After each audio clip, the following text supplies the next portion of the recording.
Why the hell are you thinking of ditching your daughter's wedding celebration? The angry yell of a young woman can be heard over the phone. I did indeed receive the wedding invitation 3 months ago, but I thought I properly sent back not attending. Yet the woman is fuming, claiming that because I bailed at the last minute, the ceremony was ruined, and I should take responsibility. Confused, I repeatedly explained that I had told my absence. However, the woman's response was something I did not anticipate at all. My name is Alicia.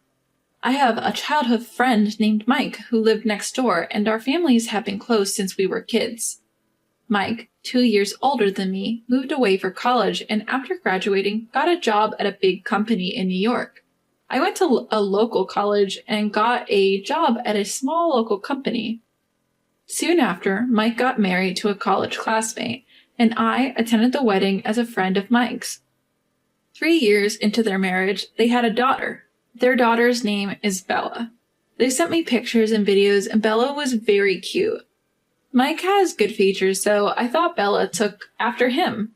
Their noses were very similar, and Mike seemed to adore Bella to the point of spoiling her. His wife seemed to be a kind person, and Mike seemed to be living a happy life.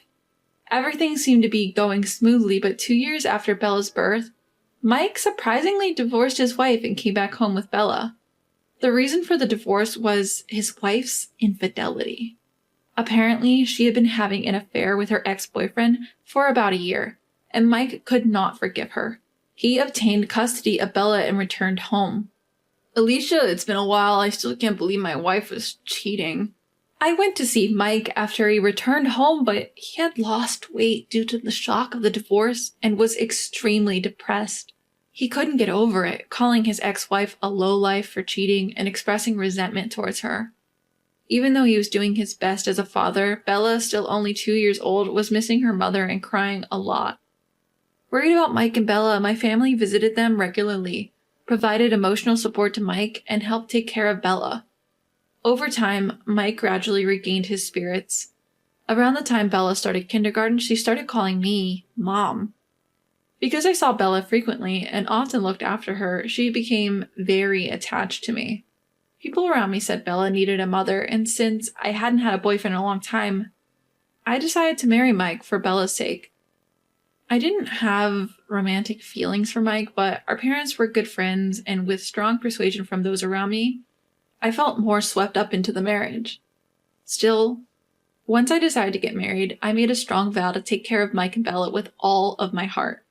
We rented a condo a little away from our parents' homes and started our new life as a family of 3.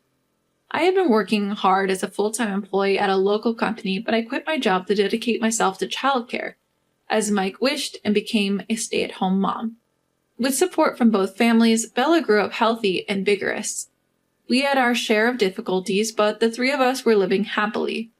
However, when Bella was in 5th grade, Mike had to resign from the major company he had been working for. He was forced to take the blame for a problem caused by his boss at the company.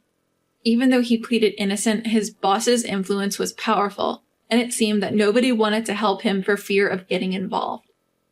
After quitting his job, Mike, who was an excellent worker, was able to find a new job at a small local business in his hometown right away. But his salary was drastically reduced. When the family's finances tightened and we couldn't afford the rent for our current apartment anymore, we decided to move to a cheaper, older, and smaller one. I begged to return to my previous company and started working desperately to earn Bella's tuition. Our parents offered to help, but they were both living on their pensions and barely scraping by every month. Their house is small and there's no room for us to live together, so we can only accept their good intentions. I tried my best to manage our family budget frugally so that the 3 of us could live healthily. But Bella, who knew our previous carefree life, could not accept the gap between that and our current reality and began to take it out on me. "If only Mom could earn more money," she said. And unbelievably, Mike sided with Bella. I couldn't hold back my anger because if Mike hadn't been fired in the first place, we wouldn't have to live such a hard life, and it led to a big fight. Perhaps because of such a marital life, Mike had an affair. Bella was now in her sophomore year of high school, just old enough to choose which parent to live with, but still needing a guardian. Comparing to his previous job at a large company, Mike's salary had been extremely reduced, but it was still higher than mine. Thinking about Bella's future, I thought it would be best to leave it to Mike. When I consulted with her, Bella herself, returning from school, said she would go with her father. I live with Dad and my new mom. My new mom is unlike you. She is a rich lady. Plus, she started her own company and is popular as the beautiful CEO everyone's talking about. Being with you is just poverty-stricken and you're a stranger without a blood tie, right? It's okay to live miserably alone in the shabby apartment forever, isn't it? Bella was already calling Mike's mistress Mom. I was speechless at Bella's unbelievable insults and calling me you. Just then, Mike came home with his mistress. True to the name of the beautiful CEO everyone's talking about, the mistress, who introduced herself as Kathy, was a very beautiful woman.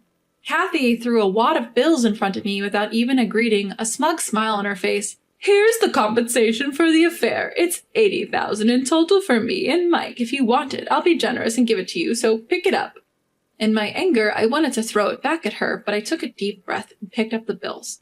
Then Mike and Bella pointed at me and laughed rudely, saying I was vulgar and poor. Kathy, with a triumphant look on her face, said, So we've settled.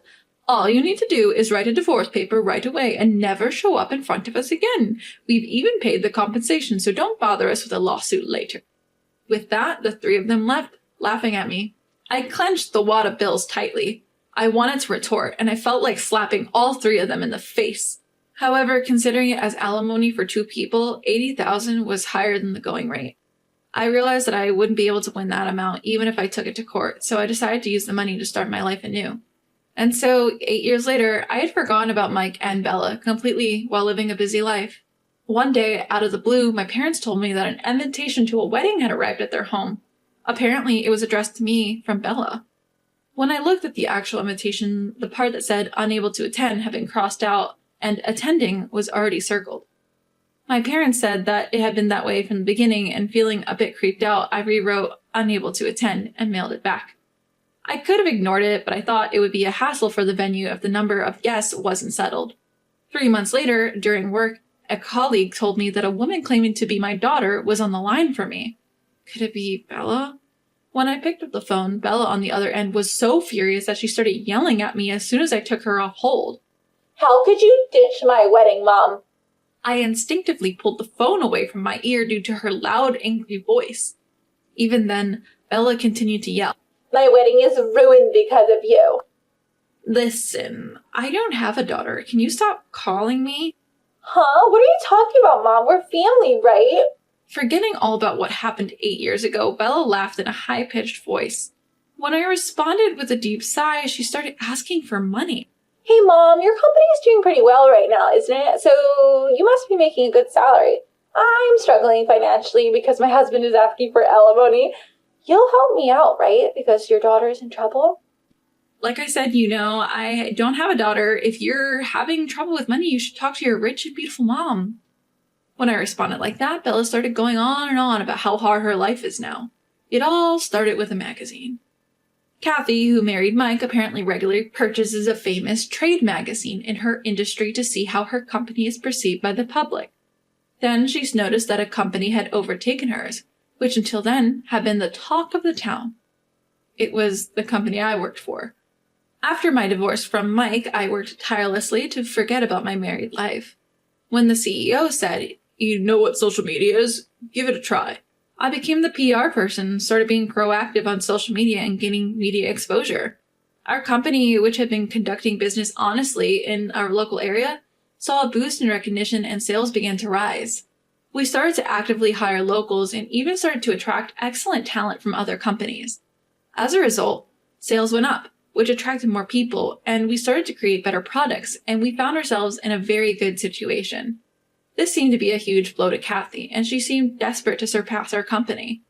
However, it wasn't a clever strategy to boost their own sales, but rather by bad-mouthing me to their clients, saying, "A company that hires such a woman can't be good," as a means to pull us down. The staff were shocked that the competent CEO suddenly became emotional and started to meddle in the management with personal feelings. It seemed that many people who voiced their opinions were either demoted or fired. As a result, talented people started to leave Kathy's company, and it was also suspected and avoided by other companies. Before we knew it, a big gap had opened up between her company and ours. Unable to acknowledge this, Kathy began to lash out at Mike and Bella, and it seemed that Bella and the others did not see any value in Kathy, who was not wealthy. At home, it seemed that they were living a life where angry voices were constantly resounding. Unable to bear such days, Mike and Bella would find people who work at the same company as me and say, "I want to start over with Alicia, but Kathy is getting in the way," apparently crying. But most of the employees of the company are locals, and among the new hires there are also people who got fired from Kathy's company. Naturally, everyone knew about my relationship with Mike, so they were not treated by anyone as a shameless parent and child. Despite this, the two of them who wanted to get close to me again by any means thought if they invited me to Bella's wedding, I would not be able to decline, so they sent an invitation. Even if I returned it as an absence, they would treat me as present and advertise me widely to the guests. However, on the day of the wedding, I was absent. Moreover, because Bella disliked Kathy sitting in my mother's seat, they ended up having a big fight in the wedding venue, despite it being a place for celebration.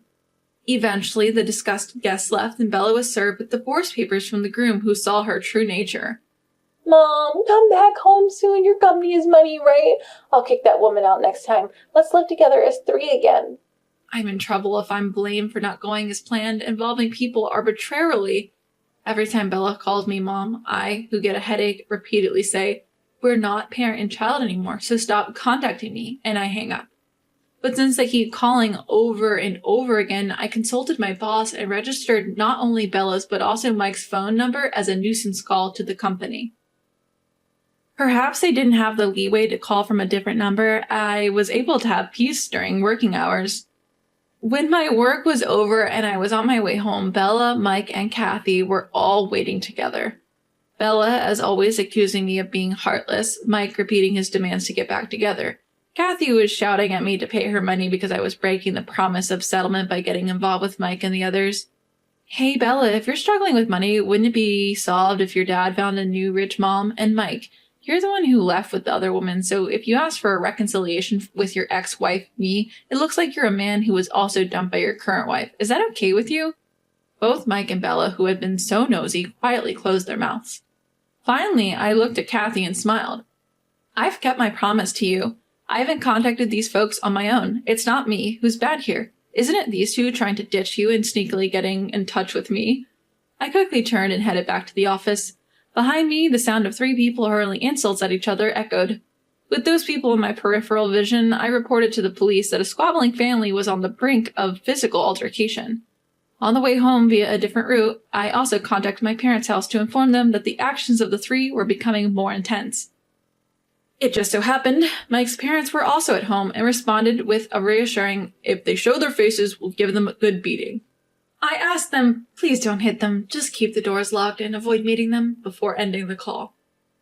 When I went to work the next day, many people asked if I was okay. Apparently, after I left, the three really got into a brawl, and many police officers had to rush over in their patrol cars. Even with the arrival of the police, the trio remained agitated and didn't care about the attention they were garnering. Eventually, they were each put in a patrol car and reasoned with, but given it was rush hour, many people ended up witnessing the scene. Among them were Kathy's company employees and partners, resulted in several deals being called off. Kathy, a headstrong businesswoman who was so engrossed in her resentment towards me that she neglected her business, ended up bankrupt. Being a wealthy heiress, she seemed to have sought her parents' help, but was apparently told to take her responsibility for her actions and left to fend for herself. While Kathy was sorting out her business, Mike quickly took Bella and got divorced. After the divorce, Mike and his family returned to their in-laws, where, true to their word, Mike's parents gave them a piece of their mind and severed ties, telling them never to show their faces again. Since the people around our parents' home knew us well, they felt uncomfortable and quickly moved to a different town. He was dismissed after a string of unauthorized absences, having run off without even submitting a resignation notice. Bella seems to be working at her job, but is struggling to repay the wedding costs that were demanded by the groom she had left high and dry. All three of them came to my workplace, but my understanding bosses and colleagues protected me, and my subordinates quickly reported them. The persistent trio eventually gave up when a hefty male security guard was placed at the company's reception. finally bringing the situation under control. Since then, I've been living my life devoted to my work so as not to remember those three. Thanks to the competent personnel from Kathy's company coming for job interviews, our boss is over the moon. I'm making a conscious effort to live each day without letting money get to my head and changing my attitude or abusing others.